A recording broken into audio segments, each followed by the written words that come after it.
Come here. Come here. Come here. Come here. Sorry.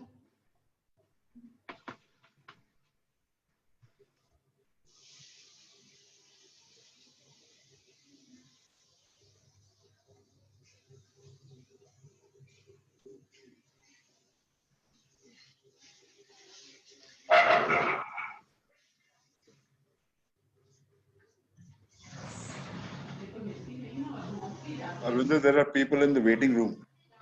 Just a second. I'm connecting it with the...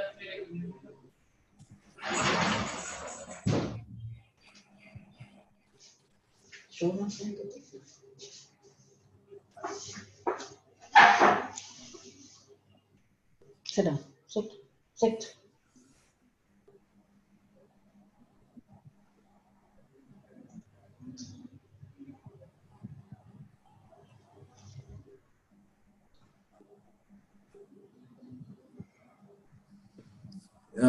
No, we don't have people in the waiting room. I have admitted everyone.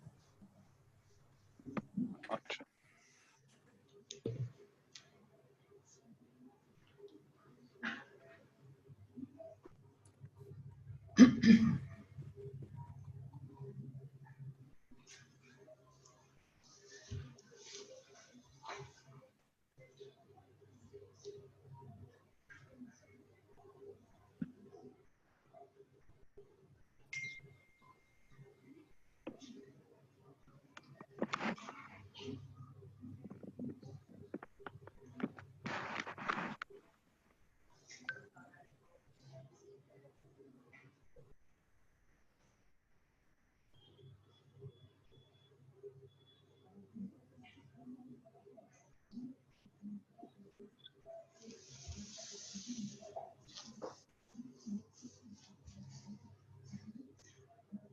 Is it done?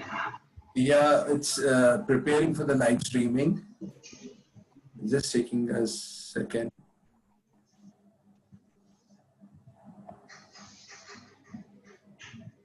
Just a second, and yeah, setting up your meeting for the Facebook Live, and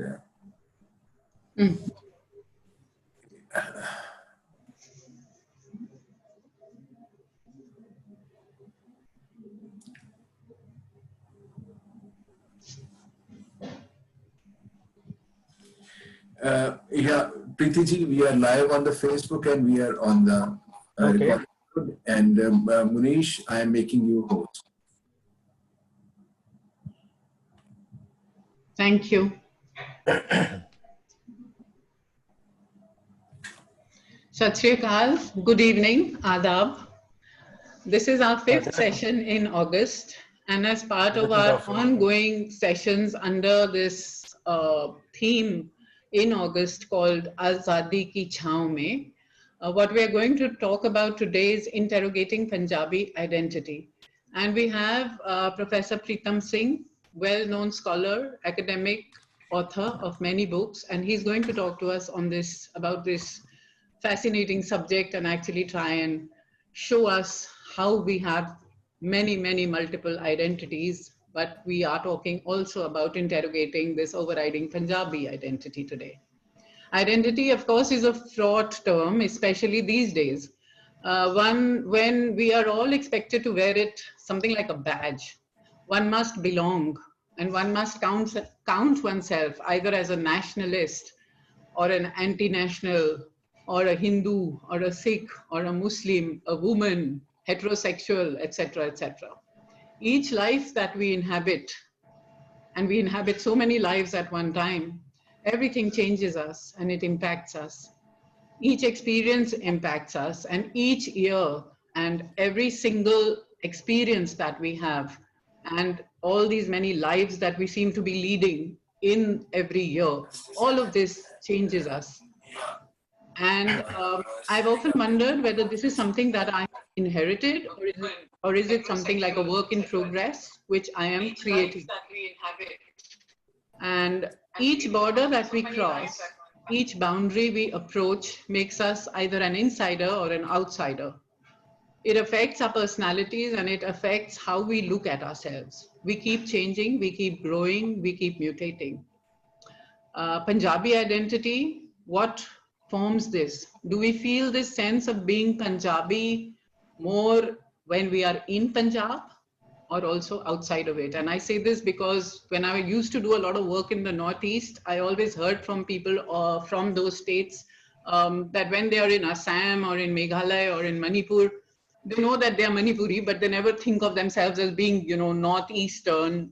It is only when they come to the so-called mainland that they think that they are Northeast. They're sort of given this tag. So what happens to us when we move away, especially when we move very, very far away? What happens to people, Punjabis in the diaspora, for example? Professor Pritam Singh has worked and written extensively on Punjabi identity, especially with reference to this in a global context. And we'll listen to some of that today. Introducing him and his work to us this evening, we have Dr. Sumal Singh Sidhu. Sumal, of course, has already come here to talk to us about the iconic Heer Waris Shah. And we heard him about a month back, I think, regaling audiences, and everybody was extremely enthralled with his telling of the Heer and the kind of things that we had to look for when we read this wonderful poem, ballad, story. Dr. Sumal Singh has been striving to build a sustainable culture of ideas in the Punjab. He is an academic and a researcher with numerous papers to his credit, and his path-breaking extensive work on Heer Waris Shah has refueled its popularity among literary circles as well as the people of Punjab and elsewhere. And as I said, we've been privileged to listen to him some time back. I'd like to welcome both of you here today, and also welcome to the audience that we have today listening in. And I hope we're going to have a really wonderful, engaged session. Thank you very much for being here. Over to you, Sumal. Ji. Thank you very much, Preeti ji. And of course, the whole team of Majha House, which in these times of Corona pandemic has at least kept a certain space where ideas could be discussed, viewpoints exchanged, and we could engage with multiple perspectives about who we are as Indians, its literary expressions, its arts, its performers, and other such things. It's been a, what should I say? It's been a blessing, maybe. Otherwise, it would have been limited to the people of Amritsar only. So Majha House, through this Zoom apparatus, has become a kind of a household name that we all feel attached to. Even the Malwais, and both Professor Pritam Singh and myself are from Malwa originally, but it's a sweet privilege. To say about Professor Pritam Singh, one is that formally, if you have to introduce him, it's quite a long list of his achievements and his work and his various teaching and research experiences. I'll start with that he's currently a visiting scholar at Wolfson College, University of Oxford, UK, and he took his DPhil from Oriel College, Oxford, where he was awarded the Edward Boyle Charles Wallace Scholarship, and his examiner was no less than the foremost Marxist scholars of our time, David Harvey. He has been a research associate at Queen Elizabeth House, University of Oxford, and visiting professor at JNU in 2009, at Lomonosov, Moscow State University in 2013, and at University of Uberlandia, Brazil in 2018. The issue is that here is a scholar from Punjab who is equally at ease in the world, where his work on their specific universal questions is also honored. He was also a distinguished professor emeritus at the Oxford Brookes University and honored with the Distinguished Achievement Award in Political Economy of the 21st Century by the World Association of Political Economy in 2015. Not many people know that he also contested for MP in UK from the Green Party. So his interest and his conviction in the Green socialist project is very much there. So he's not just an armchair academic, but one who is always willing to come to such non-glamorous activities. And we have also been particularly privileged to have him speak in villages of Punjab, in other places where he is equally at ease, and his articulation will, I think, again stand out today in today's presentation. His research has focused on the political economy of Indian capitalism and Punjab, with special reference to aspects of federal economic relations, nationalism, religion, and human rights. He is the architect of the Punjab Research Group, which has been continuing its work for the last 36 years. It should also be credited with a very specific achievement that otherwise in academic scholarship, we have the subdiscipline of Sikh studies.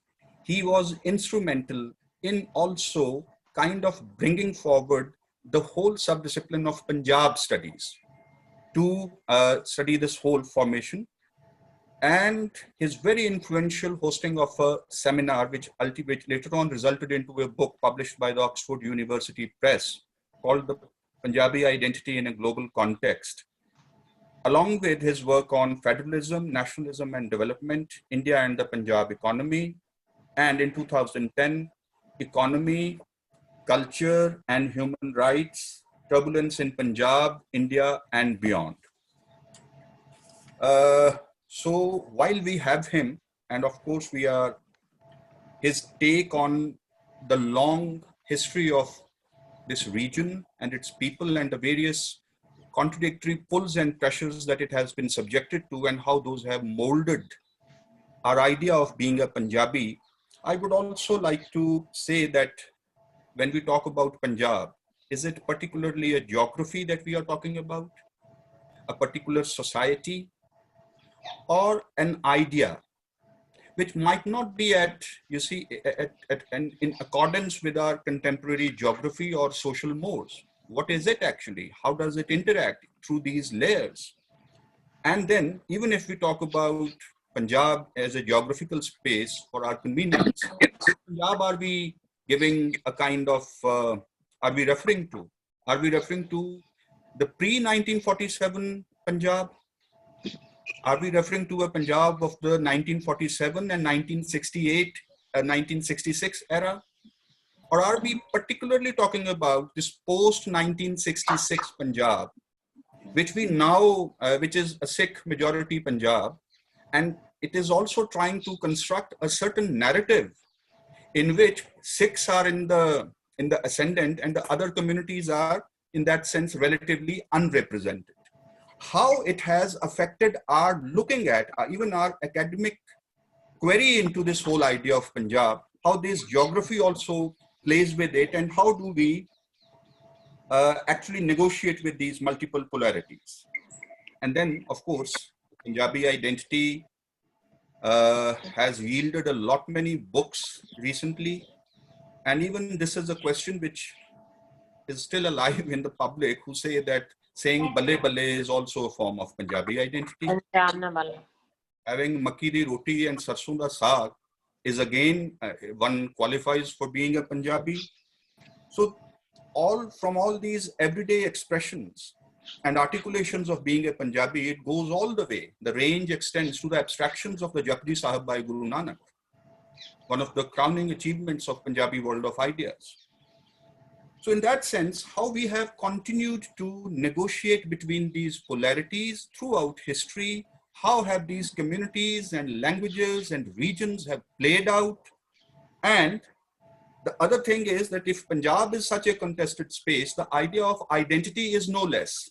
And then you bring together Punjab and identity, it is a virtual kind of a very explosive phenomenon, because sometimes it so happens that identity is constructed in an antagonistic manner, which is always predicated upon the notion of an other. What is that other that Punjabis are constantly defining against? Or are there, without this notion of an other, is there something organic or primordial, if I may say so, that could bind us? Or do we need an external other in order to feel a certain internal solidarity called as Punjab or Punjabi identity? These are some of the questions. These are some of the issues that were in my mind. And I hope, although he is not limited by these, he will have his own say. But I hope we are in for a treat, an intellectual treat. Over to you, Professor Pritam Singh. Welcome to Majha House and this session, Interrogating Punjabi Identity. Thank you, Preeti and Sumal, for the very generous introduction. I thought, since I've kind of titled it as Interrogating Punjabi Identity, I'm going to put a number of questions. And obviously, I won't have the time to discuss in detail with each of these questions. I will just outline these questions and give a tentative brief answer to each of these questions. I have in front of me about 12 questions. So probably each one of them will, can't be done more than 3-4 minutes if I have to, finish in 45 minutes. And Sumal, can you give me an indication when 5 minutes are left, so that I don't go beyond my time, because I definitely want some time for question answers and also response from Sumal. So the first question, what is Punjabi identity? I think both Preeti and Sumal has already developed upon it in a certain sense, so I won't spend too much time on this. But what I would say is that at one level, Punjabi identity is very tangible. At another level, it's very elusive.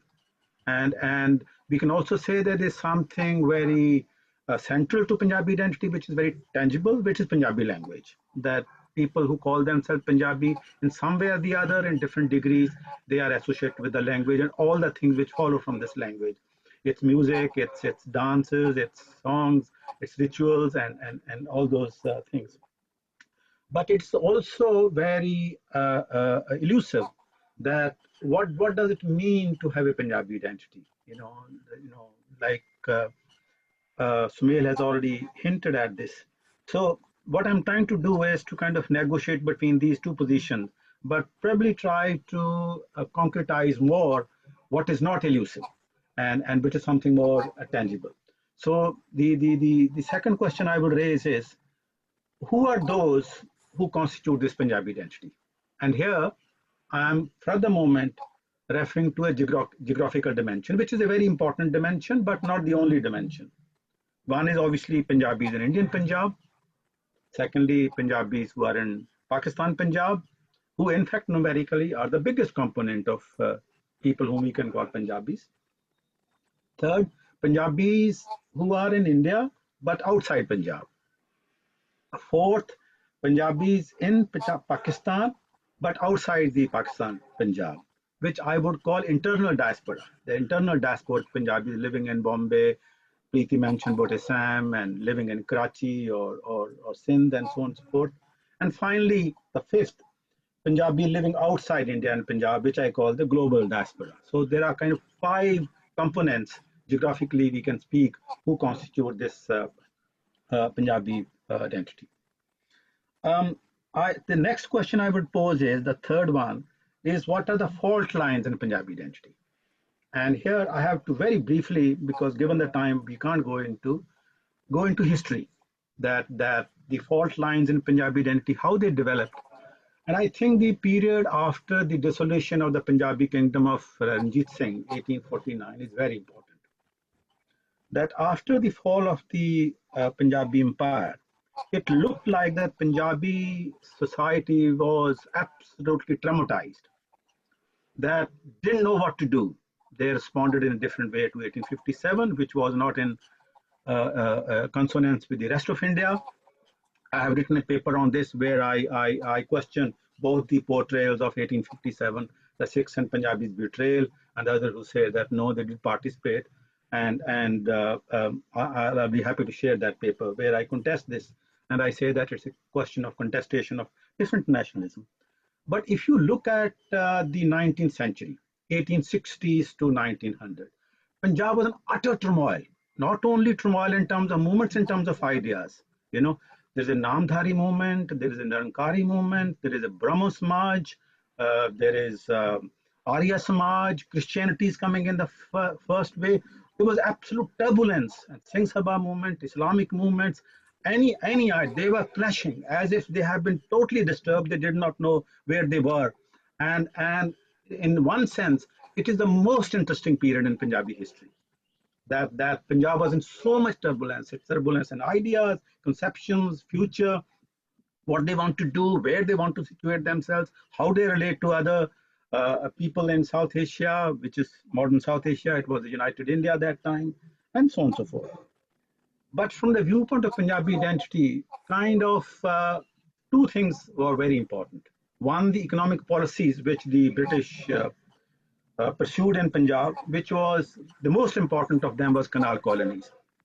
And canal colonies was one of the biggest development projects which British imperialism followed, which meant that people were given incentive to join the army, and after retirement they were given land grants in what is basically Western Punjab, and a huge network of rivers were developed. Now, there were three motivations behind this. One was obviously to increase agriculture production, and through increasing agriculture production to increase agriculture revenue, which then formed the part of income generation for the British Empire to expand all over the world. Second was also to make this as a method of recruitment to the army, which is again nothing unique. All regimes do. Russian Empire did it, Napoleon's empire did it, that they give encouragement to the peasantry to own land and give them encouragement through recruitment to the army. And the third was also to square some kind of a loyalist class. And this did generate new kind of peasantry, capitalist peasantry. You know, agriculture was very well developed in Punjab, which had a long-term impact on the mode of development in Punjab. That Punjab became a very agriculturally developed state, but industrially backward.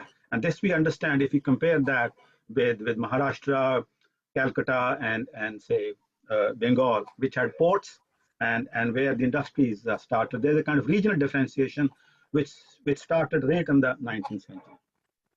But apart from this developmental project, certain other things developed.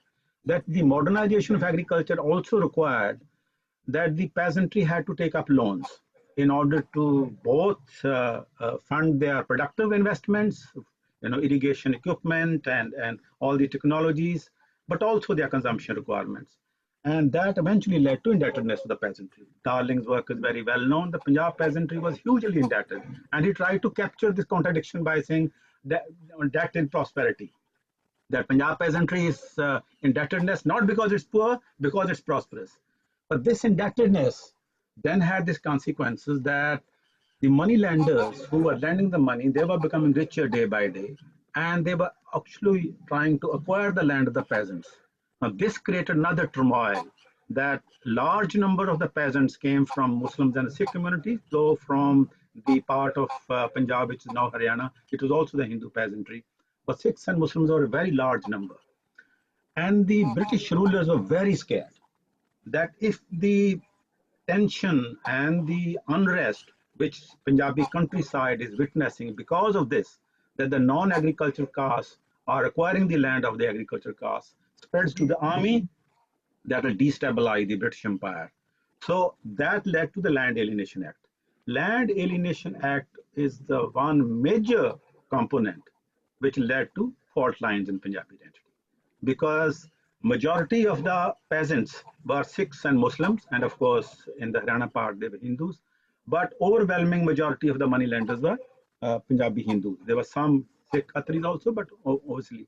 So what was an economic fault line became a religious fault line and led to first major fissures in Punjabi identity, which wasn't there during Ranjit Singh's regime.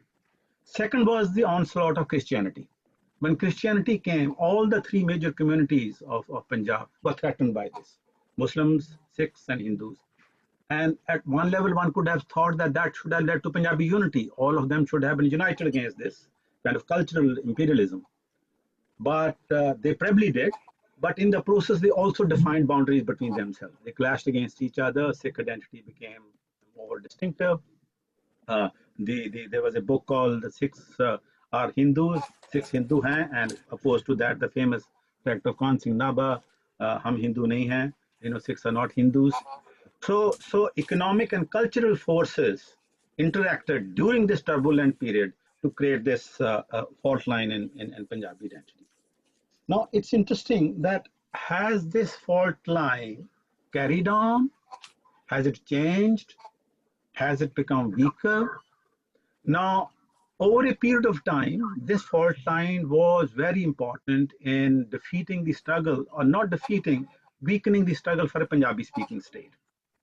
Because Punjabi Hindus by that time, because of the impact of Arya Samaj, which looked upon Hindi and Sanskrit as very central to Hindi identity, and as I said, that all the communities are very kind of facing period of unrest, and Punjabi Hindus responded to Arya Samaj, which wasn't an originally indigenous movement. It came from Gujarat by Dayanand. So this idea of Arya civilization with Sanskrit and Hindi, so they identified with the Hindi. But there were other reasons also. I think this is to do with the specific situation of Punjabi Hindus, which I don't have much time to discuss. But I think that the politics of Punjabi Hindus have not been sufficiently studied. That there is an element of fear. If you look at Punjabi Hindus, one can say the upper caste Punjabi Hindus. I mean, that they are the most educated, most industrious, most enterprising section of Punjabi society even now, and they were in the 19th century. There is a wonderful Chicago PhD thesis which goes into who were the doctors, engineers, technicians, school teachers. Overwhelming majority of them are upper caste Punjabi Hindus.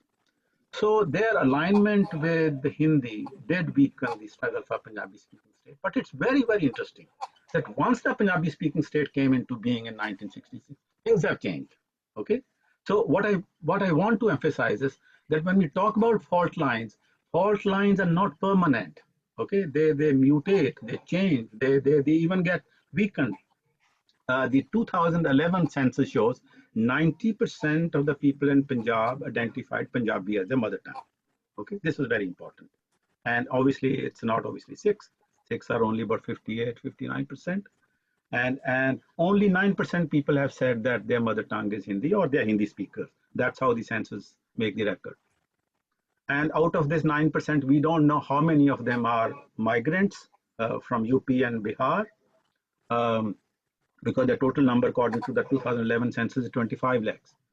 And how many are native Punjabis who still thought they identify themselves as Hindi speakers. But 90% of Punjabi speaking. So the old fault line in one sense has become weaker. If it's not totally gone, but it's certainly become very weaker.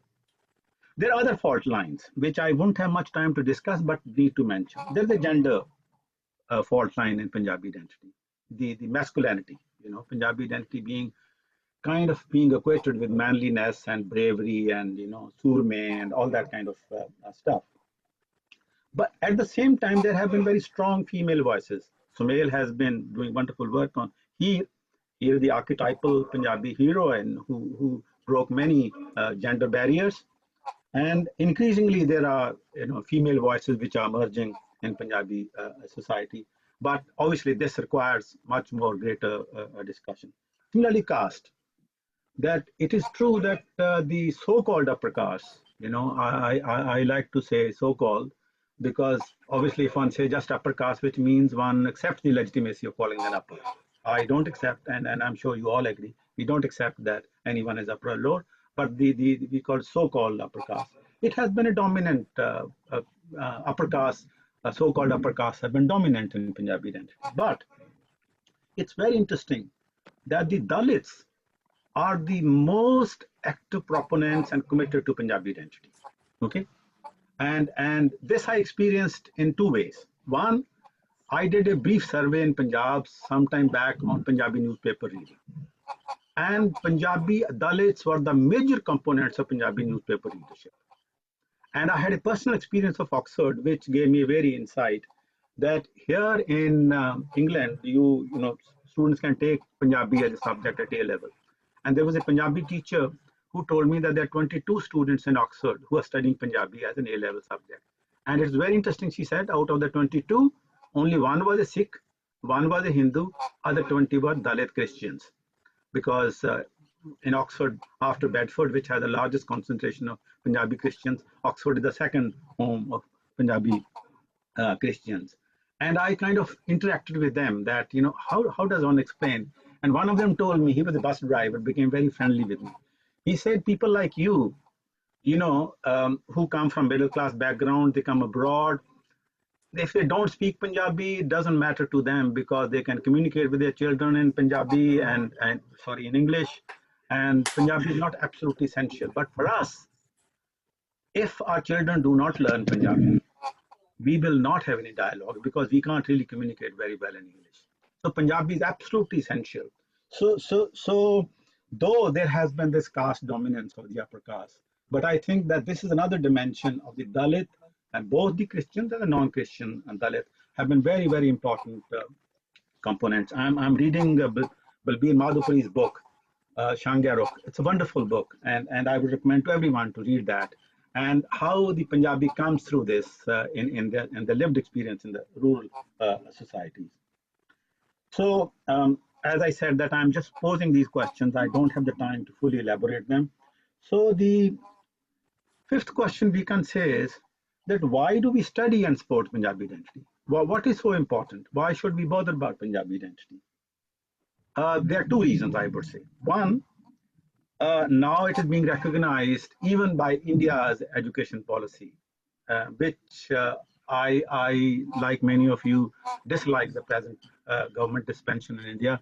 But one thing which has pleased me is in the new education policy, the emphasis on the mother tongue at the school level, you know, and at the primary level, but possibly at the that educationists all over the world found that in early childhood, mother tongue is extremely important. And therefore, if we speak for Punjabi identity and within the context of Punjabi identity, we speak about the importance of Punjabi language. One is this, that Punjabi people need to do their early education in their mother tongue, which doesn't mean that Punjabis all over the world can do this because mother tongues change. I can't say that my daughter's mother tongue is Punjabi because her first language is English. But those who live in Punjab, and that's the struggle which people in Pakistan are especially fighting for. So one is the importance of the mother tongue for emotional, intellectual development. I have a friend, Nuzhat Abbas, who works in Oxford with small children. And she says that, you know, when she talks to Pakistani women, that ਤੁਸੀਂ ਆਪਣੀਆਂ ਲੋਰੀਆਂ ਜਿਹੜੀਆਂ ਤੁਸੀਂ ਪੰਜਾਬੀ ਚ ਦੇ ਸਕਦੇ ਹੋ, ਤੁਸੀਂ ਉਰਦੂ ਚ ਅੰਗਰੇਜ਼ੀ ਥੋੜਾ ਦੇ ਸਕਦੇ ਹੋ, and ਤੁਸੀਂ ਆਪਣੇ ਬੱਚਿਆਂ ਨਾਲ ਉਰਦੂ ਚ ਨਾ ਬੋਲੋ. And she said that has found a response to them, that if you have to, you know, relate to your child, you can only relate in an emotional level in your mother tongue. I might also mention here one film, wonderful film called Monsoon Wedding. Some of you might remember that. Even Kulbhushan Kharbanda speaks 3 languages. He speaks English with people, he speaks Hindi with a lot of servants who are working with the, but when it comes to deep emotional ties, especially with his wife, he speaks in Punjabi. So there is this dimension of the emotional and the intellectual attachment to the mother tongue. Also, that you know, the Punjabi identity is important because it is a question of supporting diversity, about pluralism, about decentralization, and in the context of South Asian states, supporting federalism. That it is all, when I say Punjabi identity, I also equally speak for Tamil identity or Bengali identity and so on and so forth, which are resisting the centralization, that Hindi, Sanskrit centralization. And it's a strength for democracy. And so when, you know, at a moral level, you know, and when we support for Punjabi identity, it is not out of any parochial consideration. It's for this vision of having a decentralized federal democratic institution. Now, that brings me to the question, what are the forces which strengthen Punjabi identity and what are the forces that weaken Punjabi identity? In the question of what forces which strengthen Punjabi identity. Obviously, Punjabi language is the most important, but not the only one. Okay? And we mentioned about earlier that our rituals, our music, our poetry, our dances, or our preferences for lovemaking, or sense of betrayal, or honor, you know, a whole lot of things. I've written a paper on this, which I'll give reference later on, or Sumal will give, where I've discussed this in greater detail. But mother tongue is absolutely central. Punjabi language is the most central in strengthening Punjabi identity. If there is no Punjabi language, then Punjabi identity becomes very vacuous, almost an empty shell. There is no hardcore content within this. But at the same time, I would not equate Punjabi identity with Punjabi language, because Punjabi identity has other dimensions. But strengthening of the Punjabi language is one of the most powerful forces to strengthen Punjabi identity. What are the forces that weaken Punjabi identity? Something which will immediately come to many people's mind is religion. Okay, that because I mentioned about the fault lines in the late 19th century, that it was religious fault lines which actually had origin in the economic fault lines, which then became fault lines in Punjabi identity. True that if religious identity is overshadowing the linguistic identity, then it does become does weaken the Punjabi identity. But I would also say that religion per se is not a source of weakening Punjabi identity. Okay, and because this is not commonly recognized, that religion per se is not per se a weakening force of Punjabi identity. I would say from two angles. One, when Christianity came to Punjab, they recognized that if Christianity has to spread, it has to spread through Punjabi language. And therefore, Christian missionaries were the first to set up printing presses in Ludhiana, where first modern printing presses started. Similarly, I have seen some Islamic scholars, especially in Pakistan, even mullahs, who are now emphasizing the importance of Punjabi. That if you have to preach Islam in rural areas, you can't preach in Arabic language and even in Urdu. You have to speak in Punjabi language. So religion per se is not opposed to the weakening of Punjabi identity. So there is a kind of dual, a contradictory role of religion. It does, if the religious identity becomes over dominant, it does weaken Punjabi identity. But there is no inherent force within religion that it's opposed to Punjabi identity. Both can coexist. That your religious identity is not threatened by being Punjabi and speaking Punjabi language. But two things which do threaten Punjabi identity is one, of course, the global dominance of English.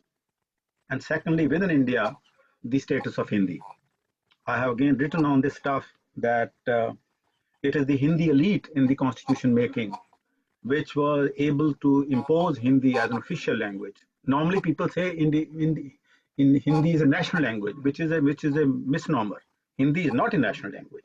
Hindi is an official language for communication between the center and the states. But it was given this special status because being official language, it is given extra grants, sports, all kinds of measures. And present government is especially kind of encouraging this aspect of Hindi, Sanskrit, Hindu identity. And this Hindi domination is eroding many ways the Punjabi identity. Many people complain about this, that in the urban areas of Punjab, many people, even Sikhs, speak in Hindi, especially with their children. Now, this needs to be probed. What is this? This is nothing else but a cultural hegemony of Hindi over Punjabi, that speaking Punjabi is rural and backward, not modern, and speaking Hindi is being more polished. Similarly, in Pakistan, the urban middle class speaks Urdu because Punjabi they associate with being rural and rustic and so on and so forth. So that does weaken Punjabi identity. So one has to engage, one has to think about and engaging with Hindi, that not necessarily opposing Hindi, but engaging in Hindi in such a way that you do not allow Hindi to weaken Punjabi. And of course, at a global level, English. and that's to do with the rise of imperialism, with English imperialism, and then the American imperialism, which may get weakened. We might see in the 21st century Chinese language becoming very, very important, and China is making massive inroads. They are setting up Confucius institutes, and it's very well resourced China Institute. Last year I taught in Oxford University, and I taught in the South Asian Institute, and there is China Institute, there are Russian studies, and China Institute is the most resourceful. And so we will see this. This is changing, because we think that English is a language of the elite. English wasn't the language of the elite always. In the 12th and the 13th century, English was the language of the peasantry. It was the rustic people. It was decried. The elite studied Latin or French, and even the English aristocracy went to France to learn French. It is a certain developments in famines. Lots of priests died, and peasants have to conduct the proceedings in the church.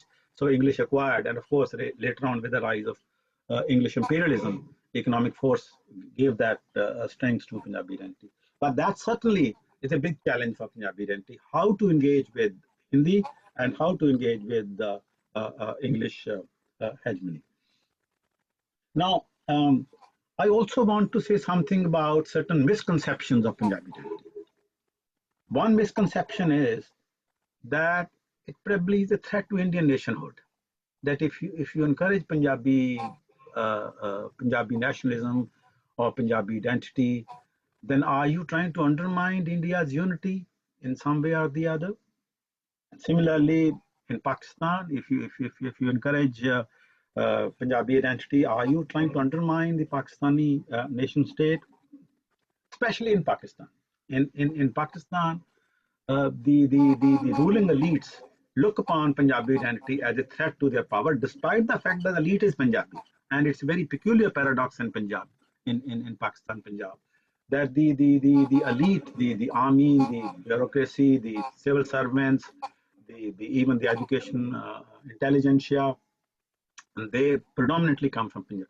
They do not want to emphasize their regional identity, because there is a fear that if we emphasize our regional identity, then Sindhi, Balochi, and other identities will also become important, and that will give push, and that will weaken our Pakistani nationhood, and weakening of Punjabi nationhood weakens our power. So they are the ones actually who are disowning.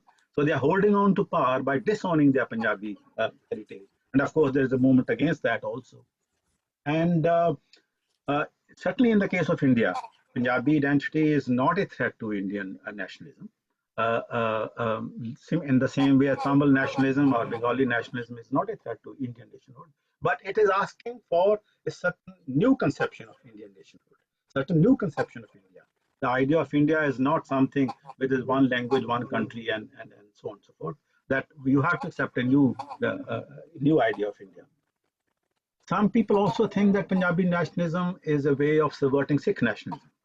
That people who have a vision of Sikh nationalism, they think that Punjabi nationalism has been thrown in to sabotage internally the vision of Sikh nationalism. Again, I think that this is not necessarily the case.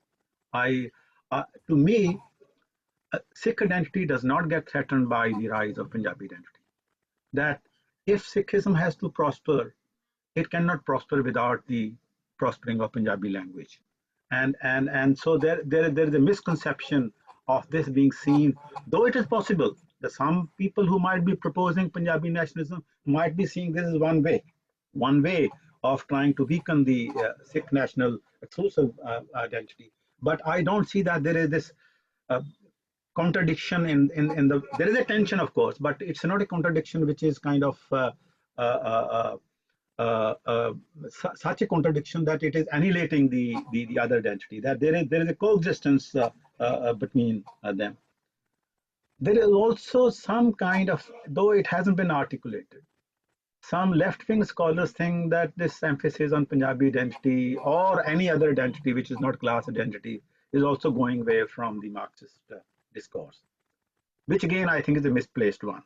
That to ask for Punjabi identity is to ask for building an egalitarian world, a plural world, a diverse world, and it's not an anti-socialist, it's not an anti-class. In fact, I would say that if one has to think about serious class struggle in the rural areas, whether it's in Indian Punjab or Pakistan Punjab, you cannot think without having the Punjabi language. And that is the self-experience of all those who are engaged in those struggles. But that raises the question that do all components of Punjabi identity engage equally with Punjabi identity, or there's unevenness? I think there is unevenness. And this unevenness should be accepted. That people who live in Indian Punjab, people who live in the Pakistan Punjab, how they deal with Punjabi identity cannot be the same way as people who live, whom I call the internal diaspora, who live in other states in India or other states in Pakistan outside Punjab, how they relate to Punjabi identity. They would relate to Punjabi identity in different ways. I have, through my family network, many Punjabi background families settled in UP. They don't speak Punjabi there, but they do view themselves as Punjabi. When they think of marriage for children, they do think about Punjabi children.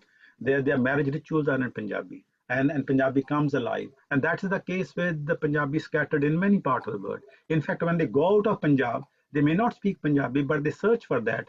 The Kulbhushan Khulbanda example I gave from Monsoon Wedding is an example of that. So one should accept that there's unevenness, and everyone does not have to relate to Punjabi identity at the same level, in the same way, in the same form. There has to be unevenness, recognizing the diversity in existence of people. But there are some internal conflicts that we have to live with, which do not necessarily weaken Punjabi identity. And here I would refer to something which might be considered very controversial, which is that there's a Sikh Nirankari conflict. There's a Sikh Namdhari, though not that important. Sikh Radha Swami tension, not a conflict. But it's very interesting that all these moments, Namdhari movement, one would recognize that they have preached Punjabi. But even the Nirankaris and the Radha Swami faith, especially based in Bias, they have contributed enormously to the strengthening of Punjabi identity.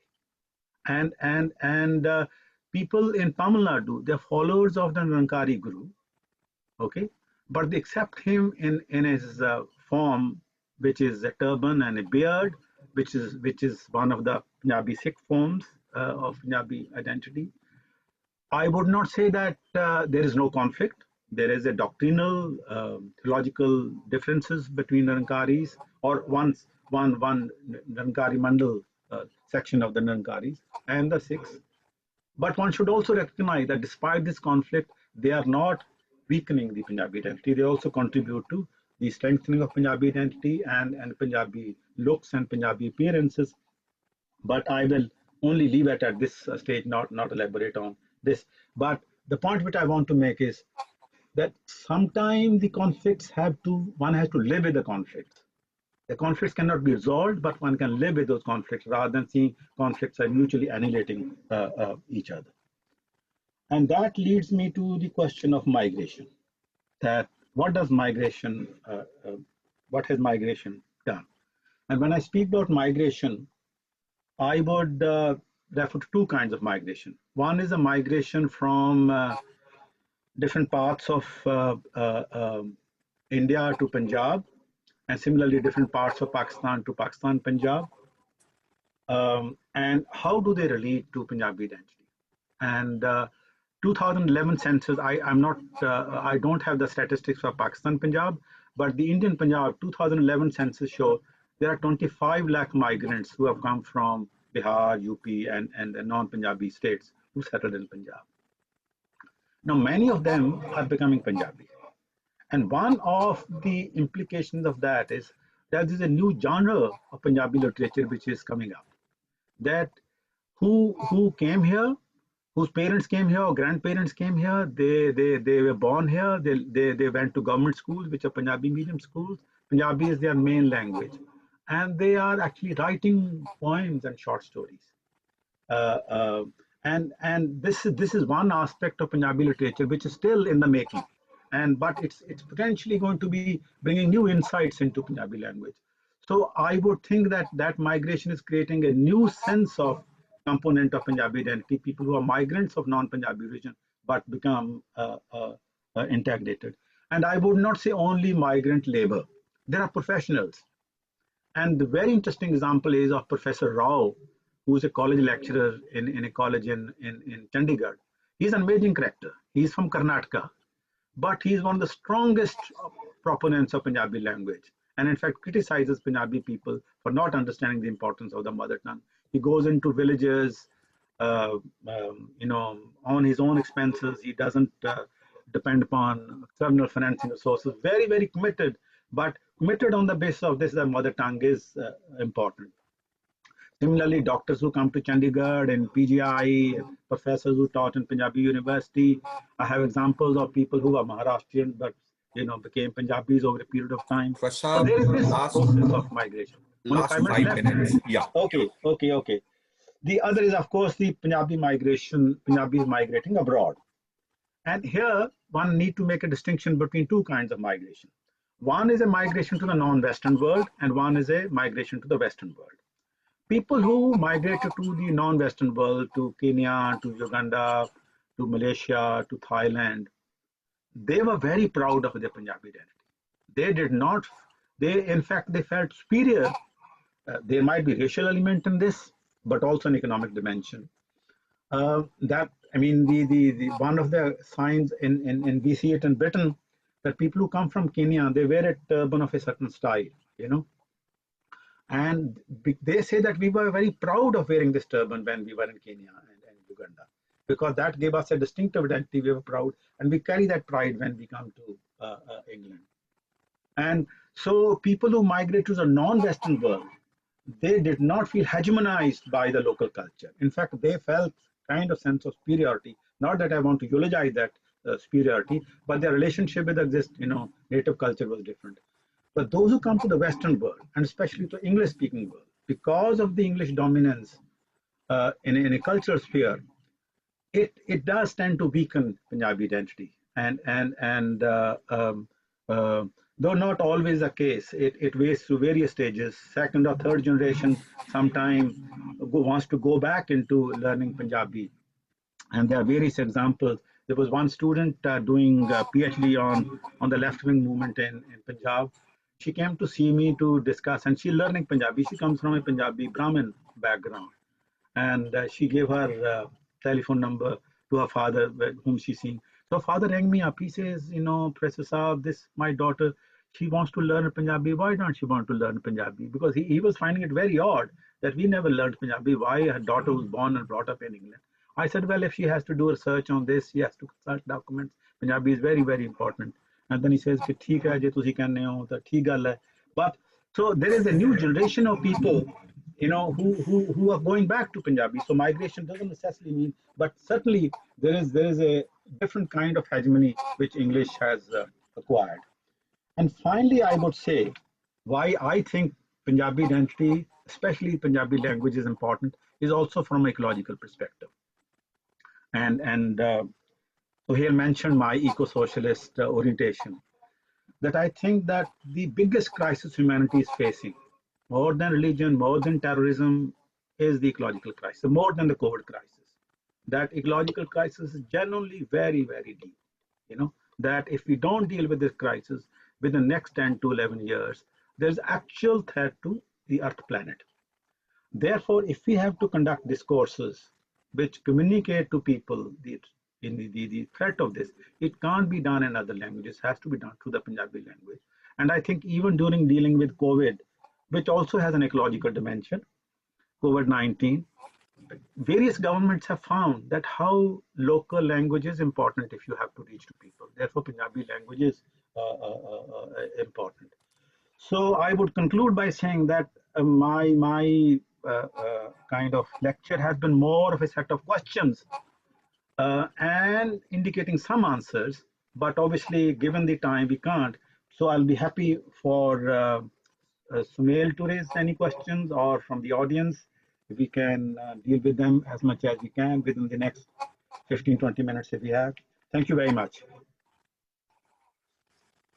Well, thanks to you, sir. I think it was a marvelous presentation of a very complicated and complex piece and which also kind of gave us a panoramic view of the modern Punjabi history, in which, particularly after the dissolution of the Maharaja Ranjit Singh's kingdom, the different trajectories that various communities in Punjab took in order to safeguard their own identities, and how it has resulted in the dilution of the fundamental aspect that could have united us, the language, of course, Punjabi, which again came to be associated with every community defined itself on linguistic lines also.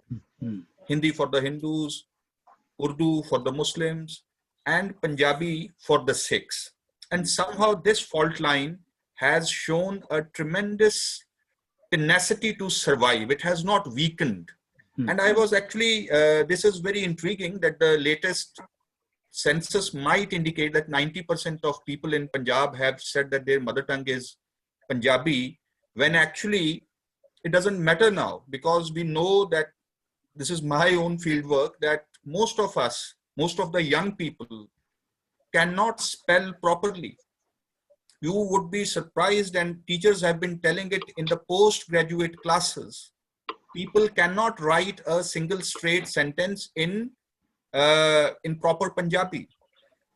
And then the problem is that the kind of intellectually, while we are saying that our mother tongue is Punjabi, and it is at an emotional level, it is at a popular level, there is much of cultural production. If you look at the YouTube videos and other such, even Punjabi cinema has come. But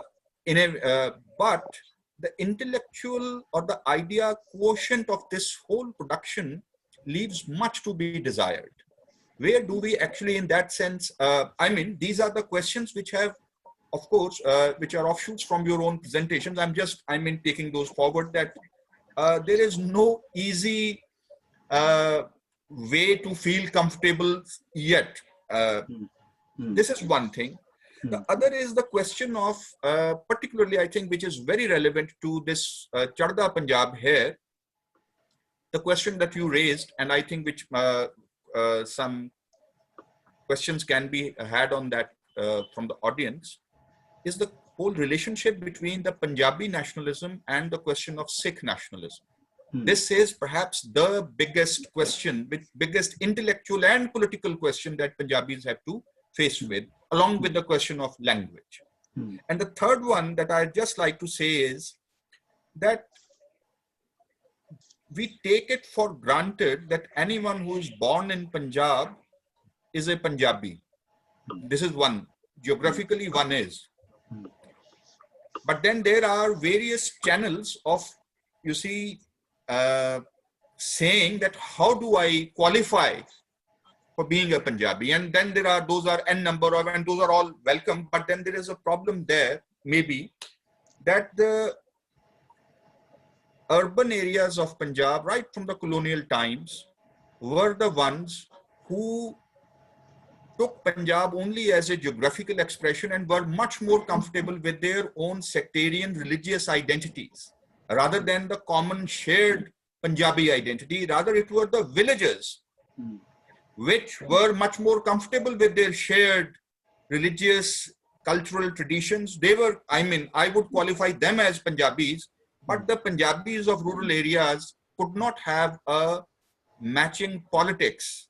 They could not sustain one politics, whereas the urbanites did, according to their sectarian identities. This has again been a constant factor, a fault line which has not weakened, rather it has again shown its sustenance and tenacity.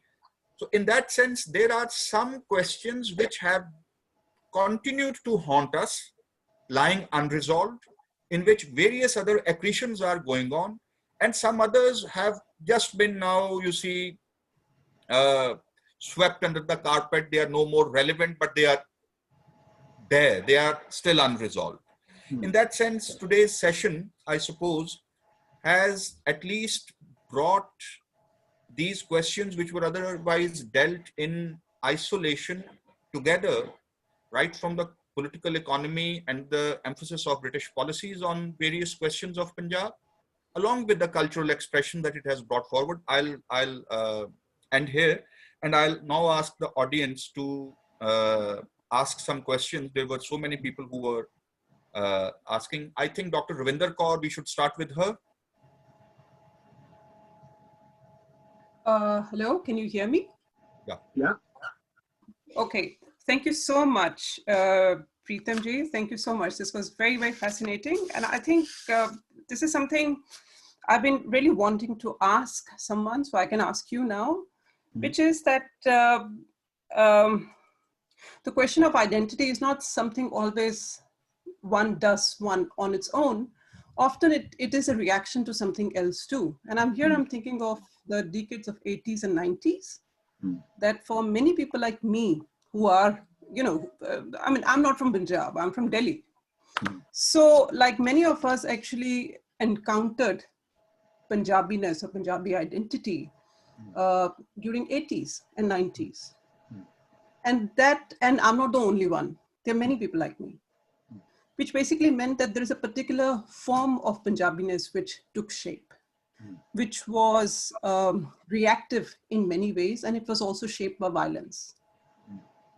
And I sometimes feel that we haven't come to terms with all that which has happened in Punjab and outside Punjab, which continues to happen. And here I would like to ask you, you mentioned the late 19th century conversations which were taking place, especially, this text called Hum Hindu Nahi by Sardar Khana Singh.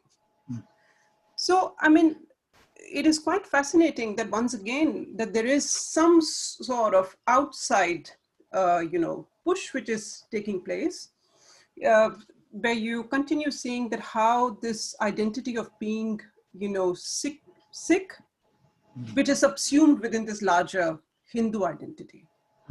Now, this is something that we cannot resolve all by kind of like at an individual or personal plane.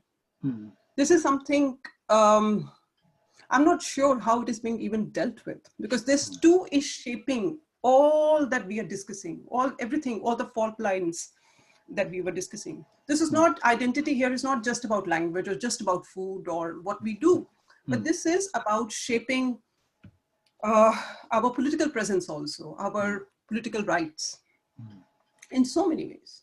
So I think this was like what I have found fascinating, and this is not my research area at all. So therefore I'm asking you, because on one hand, there is this sweep which is taking place, and on the other hand, there is an expansion of Punjabi culture across India and across global diaspora, which I would call the Bollywoodization of Punjabiness. I mean, YouTube videos, pop songs, food, it's filled up.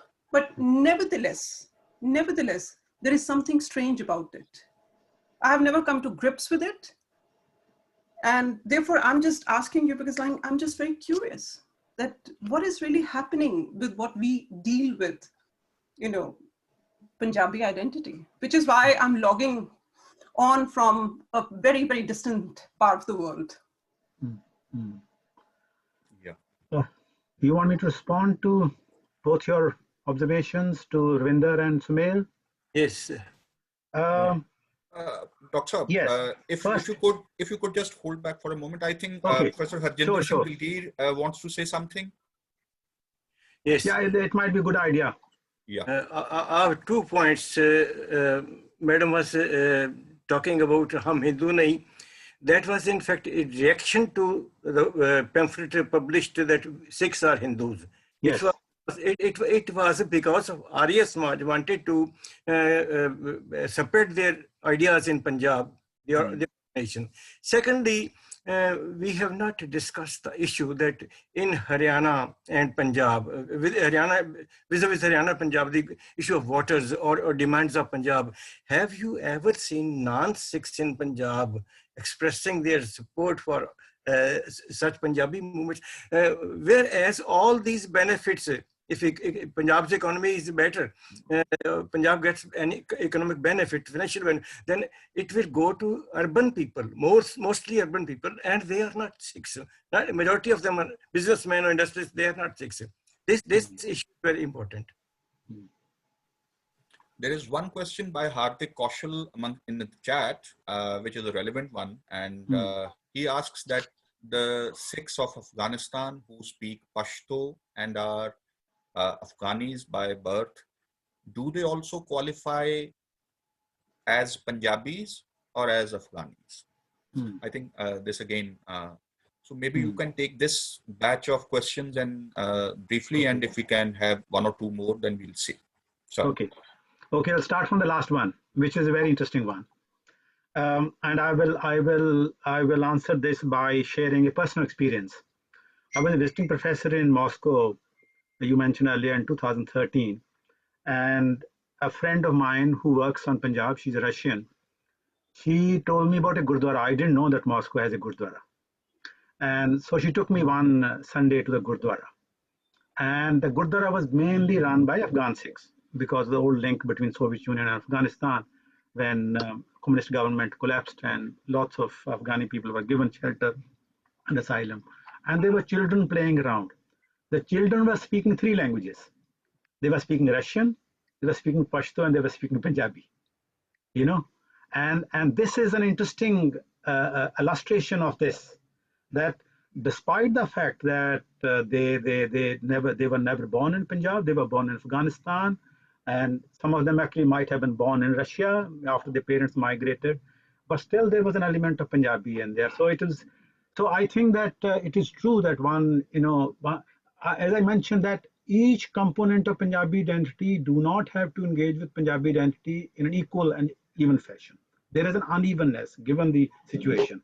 But I would say that there is a larger universe of Punjab or Punjabi people. I would include them because there is a relationship. It may be more distant, but there is a relationship. I mean, in some sense, Ravindra's question and Dalgir Saab's question are related. Let me add one thing. People of Afghanistan, their Punjabi identity because of religion, because of their food and language. These three factors are there. Yeah, sure. And I think Ravindra has raised a very important question in the sense that we have not dealt with the trauma of in 1984. Okay, the trauma of 1984 is being brushed inside. Okay, that what happened. Okay, it's not simply separatism and secessionism versus Indian nationalism. Something else has happened. You know, thousands of lives have been lost, and there is no accountability. There's have been impunity, and how do you deal? And there's a deep pain in that, and that pain does not go away, and you can't just dismiss that pain as pain of some secessionists. I can't say that I have an answer to this. But the human rights approach is one meaningful approach which deals with this as a therapy. That all human beings have to be valued.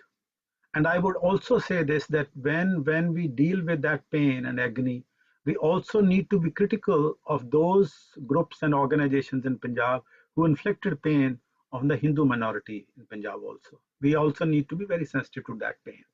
And when Dalgir Saab mentions about Punjabi Hindus not identifying with Punjab's interest, to some extent it is an overplayed, because I think that's not true. There's a more differentiated picture. I'm closely affiliated through marriage with Punjabi Hindu families, and I don't think that sentiment expresses their views and aspirations. They do look upon this. But at the same time, this fault line, which has a long history right from the 19th century, hasn't completely gone away, like to which Sumal has mentioned.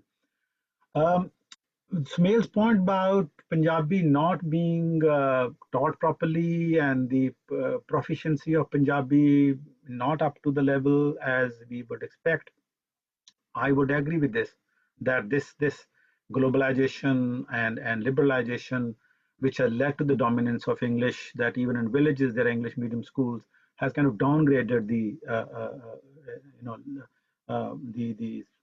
respect and the attachment of self-esteem by studying Punjabi identity. I may be more optimistic about this, that the Punjabi speaking state has transformed the discourse in Punjabi.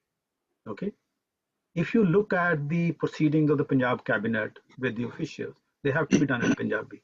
The Punjabi, the conferences which the ministers give and the officials give have to be in Punjabi. All the communications have to be in Punjabi. And the officers who come from other states, they have to learn Punjabi. Every child who does school education in Punjab have to learn Punjabi. May not be very good, but they have to learn Punjabi. Every student who does go to a college in universities which are affiliated to, which are states universities, they have to study Punjabi up to matric level. The point which I'm trying to argue, that the importance of having a Punjabi speaking state should not be just dismissed by this. Because for any identity, and for especially linguistic identity, state is very, very important. And this we can compare with the Pakistani Punjab. Because the Pakistani state, because of the vested interest of the Pakistani Punjabi, is not promoting Punjabi. Therefore, Punjabi is suffering there. And the struggle of brave, progressive Punjabis who understand the importance of mother tongue for social transformation is an example of that. But compared with that, despite all the deficiency, despite all the incompleteness, despite all the lapses, Punjabi language has made importance. Arya Samaj, which we mentioned earlier, okay, which preached Hindi and Sanskrit. The same Arya Samaj has brought Jagbani, which is one of the most circulated Punjabi newspapers. They've also brought Jagbani TV, which is a Punjabi newspaper. There is a transformation which is taking place. The children whose grandparents had never studied Punjabi, they are studying Punjabi for the first time. They're discovering the beauty of Punjabi poetry and the love and esteem of that. So I think they are contradictory forces. It's not simply that Punjabi is being downgraded. But I might have a more positive view on this than it might be warranted. But Sumail might have a more negative or pessimistic stance on this than that is warranted. So maybe somewhere in between the two.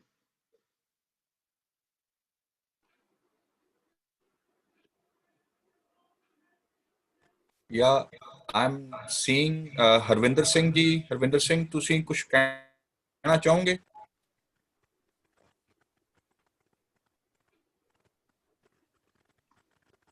वो अपना कर नहीं रहे. Please unmute yourself first. Okay. Yeah. आ रही आवाज? आ रही है. Okay. Pritam, as you know, and you wrote also about it, that टुटके आ रही है जी. टुटके आ रही है. थोड़ा जा लिंक मेरे ख्याल कमजोर है. नहीं, हुन ठीक है. हाँ, please. Yeah, that there are 3 dimensions of nationality, and it include one aspect is geography, other is culture and sharing culture for a longer period in the history. So I just want to ask you, and I have put this idea in recently my published article, which I have been carried in Pakistan, Shamukhi, that this geographical aspect of a nationality can be eliminated in view of the globalization and connectivity of the whole world as a one village. Can it be exempted from the nationality definition or not? Good, very good question. The book which Sumail mentioned, Punjabi Identity in Global Context, deals with this question quite extensively. And I would say 2 points, brief points. One, it is true that to some extent globalization is undermining national sovereignty. The power which a nation state has is being undermined by the process of globalization, especially international trade, but also telecommunications, and one is seeing various examples. But at the same time, if one thinks dialectically, the threat of globalization is also making people more aware about their identities. That this globalization will completely eliminate us. It will lead to homogenization. We will lose our identity, we will lose our language, we will lose our culture. That's also making people more conscious about this. So this process of globalization must be seen in a dialectical form as contradictory. It does undermine the power of the nation state, but it also strengthens strengthens regional identities and smaller identities. The example of France is very interesting. That when Disney came here and they wanted to have a park, they were conducting all the proceedings in English. But the French insisted that if you have to have it here, you have to have it in French as well, because they were very worried that English dominance might undermine French. So globalization was bringing a sport and the whole leisure culture there, but they emphasized that we want to also have our own language. So Euro Disney became a kind of Mayavidya. So globalization does undermine nation state, but globalization also makes people more aware of their distinctive identities and the struggle to maintain those distinctive identities. I think, may I now turn over to Gurpratap to say his words and now take on. Thank you very much, Professor Pritam Singh. It's been an enlightening session by you, and I think the audience has really joined in asking their questions and having queries and comments. Thank you once again. And over to Gurpratap. Thank you, Sumal. Thank you so much for calling me here. And before I begin my piece, मेरे को लगता है कि Dr. Gurupdesh sir का भी question है. He has also raised his hand. So Dr. Gurupdesh, if you are still here with us and you can hear me, you can ask your question now. Dr. Gurupdesh.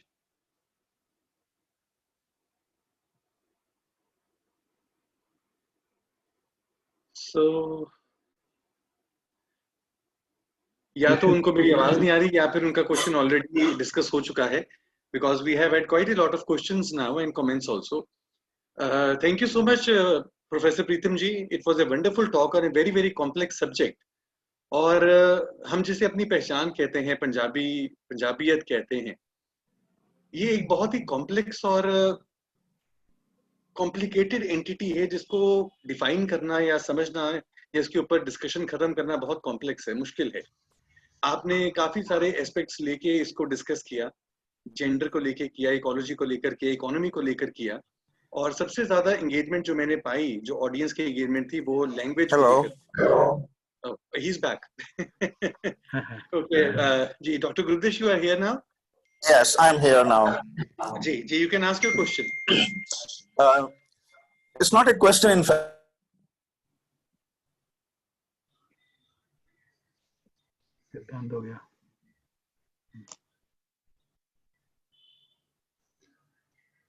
Dr. Gurudesh? Sir, ਤੁਹਾਡਾ अगर connection ठीक नहीं हैगा, you can write your observation or comment whatever you have in the chat, and I will read it out because I can't hear you now. The question of identity for the last, because he did mention about Bedford, and I been to that place and I've discovered that right in the stretch of about 500 meters, there were 3 gurdwaras, one by Jats, the other by Ramgarhias, third by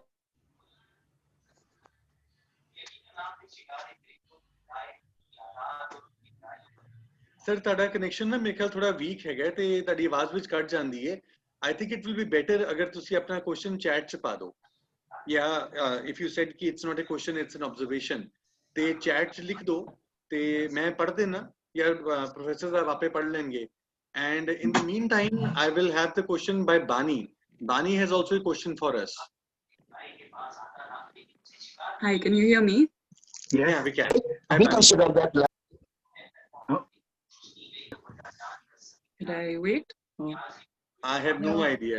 क्योंकि वो बीच-बीच में उनका connection टूट रहा है, and I think he's just continuing. Okay.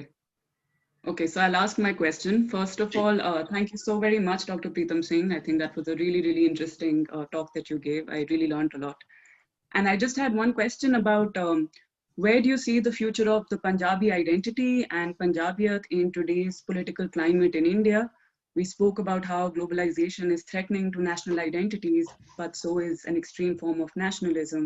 And I was just wondering what your thoughts may be on that, and whether the future is towards articulating Punjabi identity in terms of a minority, or are there other paths that we would be taking towards articulation of this identity? I would be really happy to hear your thoughts. Thanks. Yes, there is certainly the present dispensation in India is committed to a very reactionary vision of India as a nation which is allied to one religion, one language, one culture. They will face innumerable challenges and problems. That they are in power doesn't necessarily mean that they have won. Okay? And they are introducing various things, but at the same time, I was a bit surprised, and it was a pleasant surprise that the new education policy, they have retreated somewhat from that. Now, whether that retreat is a conscious one or it is merely because the specialists who wrote the new education policy, they didn't bother to read, the political masters didn't bother, that they emphasize the mother tongue. They emphasize that mother tongue is very important for emotional and intellectual development in Punjabi at a school level, and it should be promoted, which is very good.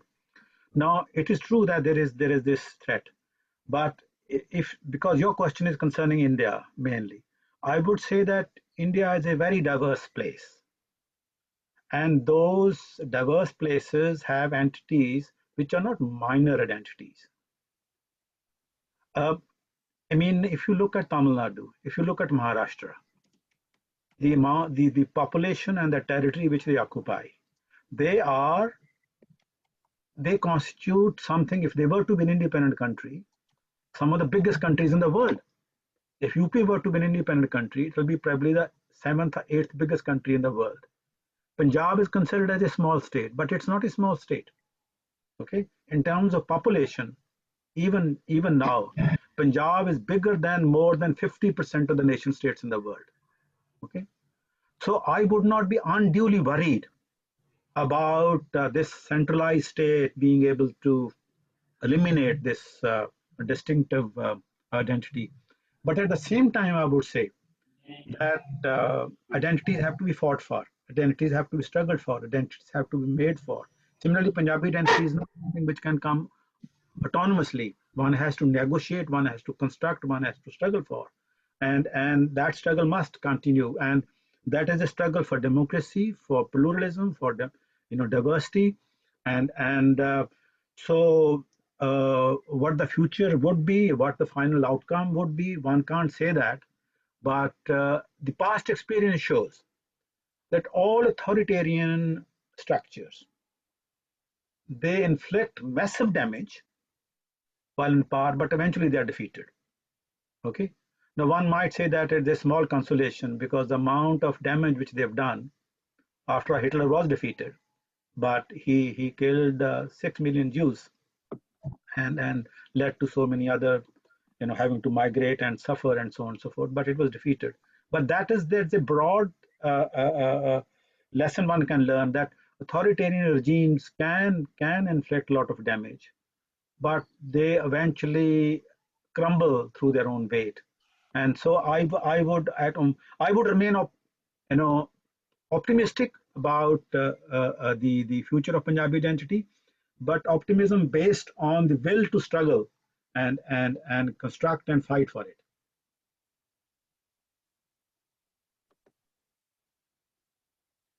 Sir, I don't think we have any more questions. Doctor Gurudesh को मैंने डाला तो था chat में कि आप अपना type कर दो, पर अभी तक उनकी तरफ से मैसेज कोई नहीं आया. और as you can see in the chat itself that people are very happy with today's lecture. I haven't looked at the chat, but will the chat be available later on, or I can only look at now? The whole session will be available tomorrow on Facebook itself. Oh, so you can okay. Anytime and we'll send you the chat, yes, separately. But this chat is on the Zoom no, we'll send you the chat. We get the chat also from Zoom. Okay. We'll send that.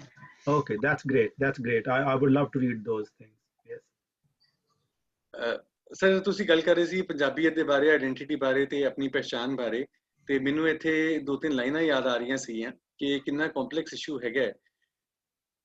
कुछ भी कायम नहीं है, कुछ भी नहीं, कुछ भी कायम नहीं है, कायम है तो बस एक मैं, कायम है तो बस एक मैं जो पल पल बदलता रहता हूं.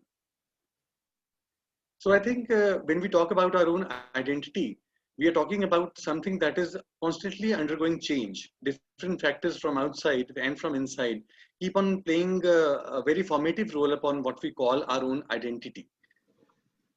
You talked about so many factors that play an important role in shaping our identity and our Punjabiyat. or usme you talked about gender, you talked about language, and language was the one part in which most of the audience was very, very engaged. ਤੁਸੀਂ ਜਦ language ਦੇ ਬਾਰੇ ਗੱਲ ਸ਼ੁਰੂ ਕੀਤੀ ਤੇ chat 'ਚ ਬਹੁਤ ਸਾਰੇ ਕਮੈਂਟਸ ਆਣੇ ਸ਼ੁਰੂ ਹੋ ਗਏ ਐਂਡ ਪੀਪਲ ਵਰ talking about English, Hindi and Punjabi ਤੇ ਉਸ 'ਚ ਕਿੰਨਾ ਫਰਕ ਹੈਗਾ ਕਿ ਕਿਹੜਾ ਸੈਗਮੈਂਟ ਹੈਗਾ ਸੋਸਾਇਟੀ ਦਾ ਜਿਹੜਾ ਪੰਜਾਬੀ ਬੋਲਦਾ ਹੈ, ਕਿਹੜਾ ਇੰਗਲਿਸ਼ ਬੋਲਦਾ ਤੇ ਕਿਹੜਾ ਹਿੰਦੀ ਬੋਲਦਾ ਹੈ. So I think the audience was very, very engaged throughout the discussion, and it was a wonderful discussion. And on behalf of Majha House, I thank you, Professor Pritam Singh and Sumal Singh, for a wonderful, wonderful session. And before I conclude today, मैं आपसे share करना चाहूँगा अपना अगला programme. ਤੁਹਾਨੂੰ ਸਾਰਿਆਂ ਨੂੰ ਇਹ ਪਤਾ ਹੈਗਾ ਕਿ ਅਸੀਂ ਜਿੰਨੇ ਵੀ ਸੈਸ਼ਨ ਸਾਡੇ ਅਗਸਤ ਦੇ ਸੀਗੇ ਮਾਝਾ ਹਾਊਸ ਦੇ, ਅਸੀਂ ਇੰਡੀਪੈਂਡੈਂਸ ਡੇ ਤੇ ਪਾਰਟੀਸ਼ਨ ਤੇ ਫੋਕਸ ਕੀਤਾ ਹੋਇਆ ਸੀਗਾ. ਤੇ ਅਗਲਾ ਸੈਸ਼ਨ ਸਾਡਾ ਅਗਲੇ ਸੈਟਰਡੇ ਨੂੰ 29th ਨੂੰ ਹੈਗਾ, ਜਿਸ ਵਿੱਚ ਅਸੀਂ ਇੱਕ ਦੂਜੀ ਪਾਰਟੀਸ਼ਨ ਦੀ ਗੱਲ ਕਰ ਰਹੇ ਹਾਂ ਜਿਹਦੇ ਬਾਰੇ ਜ਼ਿਕਰ ਘੱਟ ਹੁੰਦਾ ਹੈ, ਜੋ ਨਾਰਥ ਈਸਟ ਦੀ ਪਾਰਟੀਸ਼ਨ ਸੀ. ਤੇ 29th ਨੂੰ ਸ਼ਾਮ ਨੂੰ 6 ਵਜੇ ਦੁਬਾਰਾ ਤੋਂ ਜ਼ੂਮ ਐਪ ਤੇ ਅਸੀਂ ਤੁਹਾਨੂੰ ਮਿਲਾਂਗੇ ਤੇ ਅਸੀਂ ਗੱਲ ਕਰਾਂਗੇ ਪਾਰਟੀਸ਼ਨ ਦੇ ਬਾਰੇ. ਪਾਰਟੀਸ਼ਨ ਇਨ ਦ ਈਸਟ, ਸਮ ਫੋਰਗੋਟਨ ਸਟੋਰੀਜ਼, ਜਿਹਦੇ ਪੈਨਲ ਤੇ ਸਾਡੇ ਨਾਲ ਹੋਣਗੇ ਸਮਰਾਟ ਐਕਸ, ਵਿਨਾਇਕ ਦੱਤਾ ਐਂਡ ਅੰਮ੍ਰਿਤਾ ਗੁਪਤਾ ਸਿੰਘ. ਇਸ ਦੇ ਮੋਡਰੇਟਰ ਹੋਣਗੇ ਸੰਜੋਏ ਹਜ਼ਾਰਿਕਾ ਤੇ ਨਾਲ ਇਸ 'ਚ ਪੋਇਟਰੀ ਰੀਡਿੰਗ ਵੀ ਹੋਏਗੀ ਬਾਏ ਸ਼ਾਲਿਮ ਹੁਸੈਨ ਤੇ ਪ੍ਰੋਜ਼ ਰੀਡਿੰਗ ਹੋਏਗੀ ਬਾਏ ਇਨਾਕਸ਼ੀ ਗਾਂਗੁਲੀ. ਅੱਜ ਦਾ ਸੈਸ਼ਨ ਬਹੁਤ ਅੱਛਾ ਸੀਗਾ, ਬਹੁਤ ਅੱਛਾ ਲੱਗਿਆ ਸੁਣ ਕੇ ਸਾਰਾ ਤੁਹਾਡੀ ਗੱਲਾਂ ਸਰ. ਤੇ ਆਈ ਐਮ ਪ੍ਰੀਟੀ ਸ਼ੋਰ ਕਿ ਅਗਲਾ ਜੋ ਸੈਸ਼ਨ ਹੈਗਾ 29th ਦਾ, ਅਗਲੇ ਸੈਟਰਡੇ ਦਾ ਸ਼ਾਮ ਨੂੰ 6 ਵਜੇ ਜ਼ੂਮ ਤੇ, ਉਹ ਵੀ ਬਹੁਤ ਅੱਛਾ ਹੋਏਗਾ ਤੇ ਤੁਹਾਨੂੰ ਬਹੁਤ ਸਾਰੀਆਂ ਹੋਰ ਕਹਾਣੀਆਂ ਤੇ ਪੋਇਟਰੀ ਸੁਣਨ ਨੂੰ ਮਿਲਣਗੀਆਂ ਜੋ I am sure that you will enjoy. So on behalf of Majha House, I thank once again Professor Pritam Singh and Sumal Singh for a wonderful session, and I call it a good night now. Thank you very much. I enjoyed the session very much, and the very good questions. We all did. Thank you so very much. Thank you, sir. Thank you so much. Thank you, Majha House, actually. Thank you very much. Thank you, Majha House. Thank you, Preeti. For bringing everyone together and having a wonderful discussion by Professor Pritam Singh. And you did a very good job, Sumal, as a moderator. Thank you very much. Thank you. Thank you. Thank you, Preeti. Bye-bye. Thank you very much for being here, all of you, and Sure, to our wonderful speaker and moderator. Thank you. Thank you very much.